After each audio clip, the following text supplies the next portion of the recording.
Esse é o Ancapsu e nós vamos falar agora da decisão do STF que aprovou a apreensão da CNH e do passaporte em caso de dívida. Isso está deixando muita gente apavorada e realmente deve, né? Porque o que acontece? Muita gente usa a CNH para trabalhar. O passaporte eu acho que é um problema menor para a maior parte das pessoas, né? A menos que você precise viajar para trabalhar, alguma coisa assim, mas a carteira de motorista muita gente usa, seja trabalhando como Uber, trabalhando como entrega, ou então indo dirigir até o seu trabalho, né? Muita gente precisa da carteira para trabalhar, para ter o seu sustento.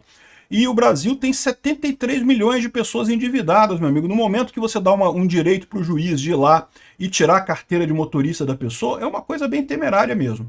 Por outro lado, é preciso lembrar que dívida é dívida, meu amigo. Dívida é contrato. Eu sou contratualista, vocês sabem. Se você assinou um contrato se comprometendo a pagar alguma coisa e não pagou, você está errado. Você tem que pagar essa dívida, né? Então vamos entender esse caso aqui, porque eu tenho sentimentos divididos com relação a essa coisa, e no final das contas, o Cleitinho, por exemplo, fez um vídeo aqui, que eu achei muito... Realmente, é uma coisa que deixa as pessoas preocupadas, né? Pô, caramba, eu tô devendo dinheiro. 73 milhões de brasileiros têm dívidas, né?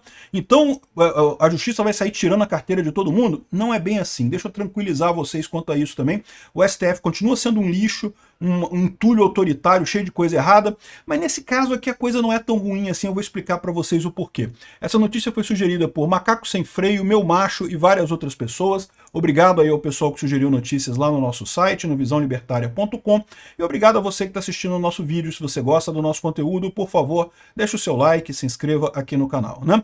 Pois bem, a preocupação do Cleitinho e de muita gente é a seguinte: caramba, 73 milhões de brasileiros têm dívidas. Todos esses brasileiros agora podem sofrer esse tipo de ação? Podem perder a sua CNH? Podem perder o passaporte?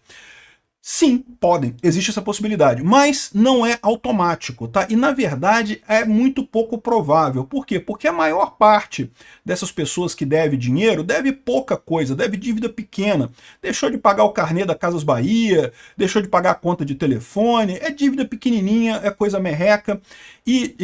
Para esse tipo de lei de suspender o passaporte ou suspender a CNH valer, isso tem que ser uma ação de execução na justiça. Isso é muito caro de fazer, então só quando é uma dívida muito grande, ou então quando você tem um credor que quer muito te sacanear, né, o cara tá disposto a pagar para te sacanear, é que ele pode entrar na justiça. Então assim, isso pode afetar todos os 73 milhões de brasileiros endividados? Até pode, mas é pouco provável, tá? Se o seu caso é dívida pequena, é dívida de carnê de prestação, é dívida de conta de luz, conta de água que você não pagou, esse tipo de coisa, é muito pouco provável que isso tenha algum problema, né? E tem esse outro aspecto também que eu gosto de ressaltar para todo mundo, que se você fez uma dívida, meu amigo, você tem que pagar, cara. Se você se comprometeu a pagar aquela prestação, você tem que pagar, não tem esse negócio não, né? Tem muita gente por aí que, de fato, esconde patrimônio para não pagar a dívida. A gente está falando aqui, de novo, não estou falando aqui agora de pessoa que está devendo carnê da Casas Bahia, conta de telefone, coisa pequena, né? A gente está falando de gente que está devendo milhões de reais por aí, que fez alguma dívida grande com alguma pessoa, com algum banco, e aí o que fez, né? Transferiu os bens todos para nome de outras pessoas, e aí o banco não tem como cobrar essa dívida, a pessoa não paga, coisa e tal. Então, assim, esse caso aqui eu também não tenho tanta certeza que é injusto, não, porque tem que forçar a pessoa a pagar a dívida dela também, né? A pessoa deveria pagar essa dívida. É que isso deveria estar dentro de uma justiça libertária embutido no contrato. A justiça libertária, ela tem essa ideia de que você tem que manter o seu nome, né? Se você perde o seu nome, repara como é que a coisa já é mais ou menos assim, né? Para o pessoal da dívida pequena, isso já funciona. Você fica com o nome no SPC e não consegue comprar mais coisa no crediário, né? Para dívidas grandes, o pessoal quer cobrar mesmo assim, a pessoa já entra no SPC, mas também quer cobrar esse negócio, tirar bens e coisa e tal, né? Então, essa coisa toda é assim, isso só vale para ações na justiça de cobrança, não é para dívida de SPC e Serasa, tá? E aí o que acontece? Outra coisa que é importante ressaltar, essa regra já existe desde 2015, tá? Isso foi introduzido no Código de Processo Civil, no novo Código de Processo Civil, que foi aprovado em 2015. Se você entrar aqui no artigo 319, não, desculpa, 139, o juiz dirigirá o processo conforme as disposições desse código, incumbindo-lhe. Ou seja, o que o juiz pode fazer num processo aqui? Tem um monte de coisa que ele pode fazer aqui. O item 4 está aqui, ó, determinar todas as medidas indutivas, coercitivas, mandamentais ou subrogatórias necessárias para assegurar o cumprimento da ordem judicial, inclusive nas ações que tenham por objeto prestação pecuniária. Prestação pecuniária é pagamento em dinheiro. Então o que está dizendo esse artigo? O que é uma inovação em relação ao Código de Processo Civil que tinha antes? Antes, o juiz poderia fazer um monte de medidas que estavam previstas no próprio Código de Processo Civil, que eram basicamente a colocar o bem em penhora, né? Penhorar bens. Então, tipicamente, o Código de Processo Civil, o antigo e o novo também, permite isso. Se você está devendo dinheiro para uma pessoa, a pessoa pode ordenar a penhora de bens seus para forçar o pagamento dessa dívida. Então, se você tiver um carro no seu nome, se tiver um imóvel no seu nome, se você tiver bens, ações, alguma coisa assim no seu nome, até dinheiro na conta corrente, o juiz pode determinar que essas coisas sejam penhoradas e tiradas para pagar a dívida, né? É um processo complicado, é um processo doloroso, mas o que acontece? O que acontece na prática? Muita gente, sabendo que está com a dívida, transfere os bens para nomes de familiares, para a mulher, para o filho, para o tio, para a mãe, para o pai, ou abre uma empresa no exterior e bota os bens todos no nome dessa empresa no exterior, de forma que a pessoa mesmo não tem mais nenhum bem no nome dela. Aí o que acontece? Se tiver uma ação de execução e ela tiver esse problema, não vai ter problema nenhum, porque não tem nada para penhorar. E se não tem nada para penhorar, não tem nada que o juiz possa fazer para cobrar essa dívida. O que esse inciso está colocando aqui, o inciso 4, é que ele pode usar outras medidas coercitivas, mandamentais e coisa e tal. E o que isso significa na prática? Significa, entre outras coisas, cortar a CNH da pessoa, cortar o passaporte da pessoa, né? Porque esses casos, e de novo, a gente não está falando aqui de dívida de Casas Bahia, dívida de R$200, R$300, até dívida de R$1.000, R$2.000, não está falando de dívidazinha pequena, a gente está falando de dívida grande. E o que pode acontecer nesse caso aqui, né? O juiz pode determinar que a pessoa está escondendo riqueza, ela é uma pessoa com capacidade de pagar aquela dívida e não tem bens no nome dela porque está ocultando essa coisa, e aí ele pode determinar essas outras medidas para fazer valer o pagamento, né? Então essa é a história da decisão já existe desde 2015. Só que o que acontece? Já tem um monte de decisão na justiça normal, aprendendo o CNH das pessoas e coisa e tal, um monte de coisa nesse sentido, né? Só que há um questionamento nisso daqui. Por quê? Porque quando você corta a CNH da pessoa e você corta o passaporte da pessoa, você está restringindo a liberdade daquela pessoa. E existe um negócio chamado Pacto de San José da Costa Rica, que tem força de subconstitucional no Brasil. É acima das leis todas, é abaixo da Constituição, mas acima das leis todas. Que é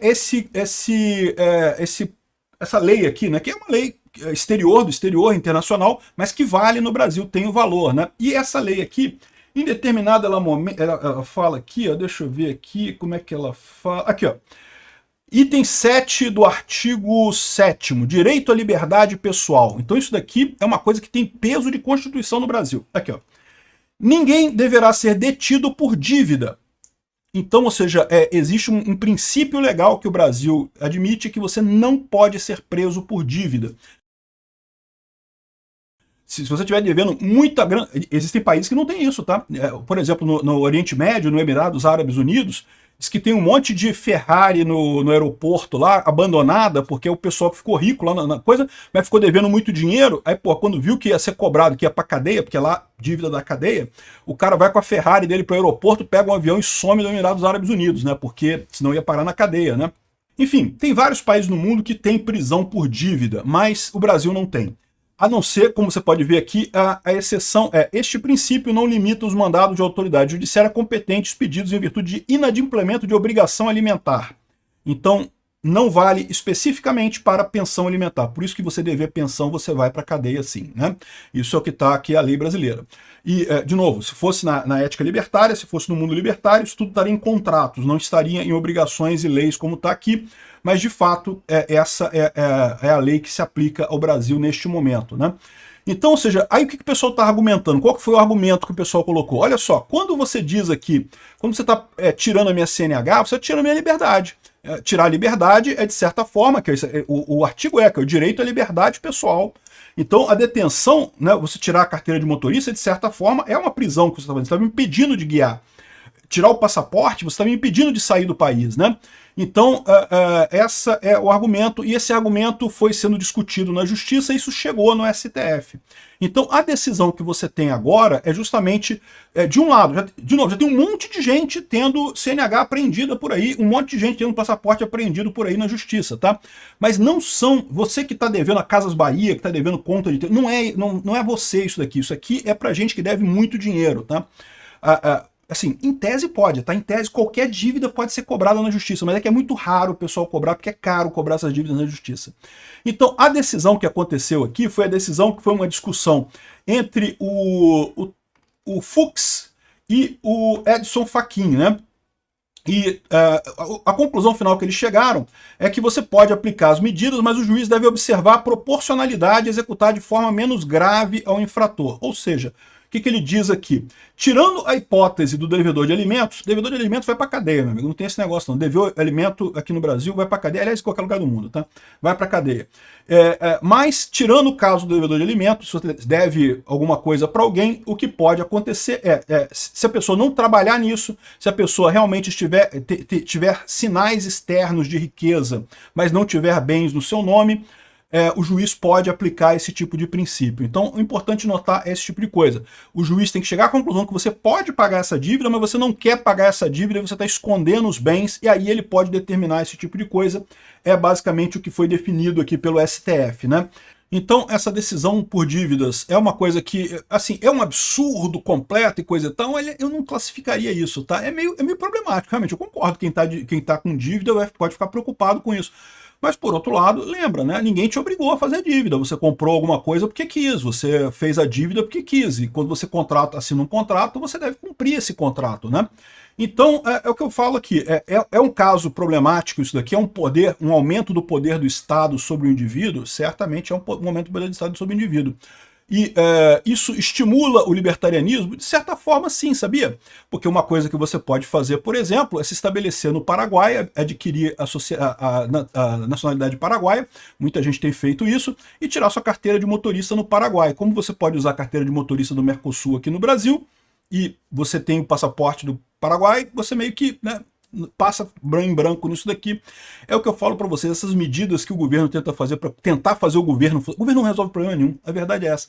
O governo tenta resolver o problema da dívida do cara que não quer pagar, ele não consegue resolver, o governo é muito ineficiente no final das contas e está ficando cada vez mais ineficiente à medida que o tempo passa, né? Então assim, eu acho que é uma grosseria, é uma coisa que não deveria, mas não é esse pavor todo que o pessoal está colocando, que você que está devendo aí o carnezinho da Casas Bahia vai perder a sua CNH. Não é tão fácil assim. Pode acontecer? Pode acontecer. Em tese, dívida é dívida. Se estiver devendo 3 centavos para alguém, o cara quiser te sacanear, ele pode fazer um negócio desse. Mas é difícil de acontecer.